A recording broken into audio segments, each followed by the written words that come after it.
Hello again, my dear viewers. This video is not dedicated to fighting actions. Rather, it is dedicated to fighting actions that has no overview of the current events in Ukraine. This is rather an overview of a very interesting and a very strange event which took part in my hometown. My own child asked me, "What's going on, Dad? Is the Russian army really shelling the peaceful town for no reason?" Let me remind you that today afternoon, the town of Sumy was attacked by some strange shelling. Several strange ammunitions arrived in several different parts of the town. These parts are Vertenovka, Belopoyskoye, Anovka, and who knows, the town of Sumy also knows that this is one residential area of the town. But Ukrainian mass media, also local social media, presented this as a hail shelling by the Russian army. Hail shelling of the peaceful town of Sumy. However, from a military standpoint, there is no point for Russian soldiers to shoot there. But the most strangest thing is not about that. Please have a look at a picture which was published by a witness of this event. This is a fragment from a 120mm mortar shell mine. Please have a look. However, from a military standpoint, there is no point for Russian soldiers to shoot there.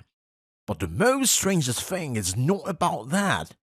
Please have a look at a picture which was published by a witness of this event. This is a shank from the 120mm mortar shell mine, that is to say from the backyard of the apartment building where the said mortar shell hit. And now ask yourself, the war has been going on for 3 days, and has anyone noticed that the Russian military used any mortar shell? Especially if we have a look at how the social media fans hysteria in relation to shelling of the peaceful town of Sumy. Let's also remember in Donbass, so-called wandering mortars were applied. It is when a truck goes through a city, stops to throw mines and go further. And now again, let's have a look at this residential area. This is almost my home area. I live at Kurskaya Street. I know this area like the back of my hand. And if someone puts a 120mm mortar shell either on a wandering frame or stationary mortar shell somewhere there in track, no one would notice it actually. Except for those who are close to this place. But no one is close to this place as everyone is afraid. This time of the year, no one goes to track.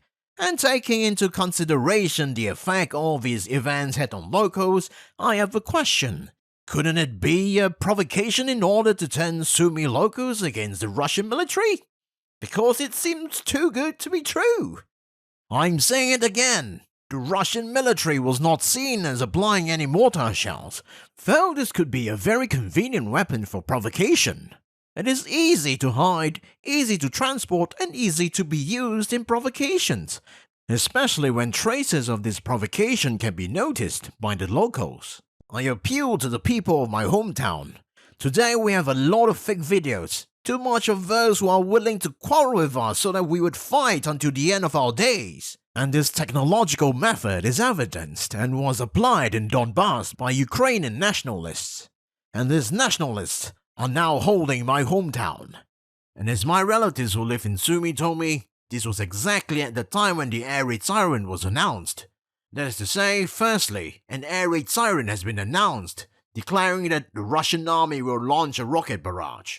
However, no rocket barrage has been evidenced. There was no rocket barrage in Sumy, but as we see, according to evidence, there was a mortar shell. The point is that the air raid siren was announced by the headquarters of civil defense of the territorial defense of the town of Sumy. And everything fits together. Someone who has connections with the territorial defense organized this all intentionally. And I believe that this is made by those who think that citizens of Sumy do not actively support the forces against the Russian army. And they do their best and use the methods they use in Donbass in order to irritate the Ukrainians, and in this case, irritate people from my hometown.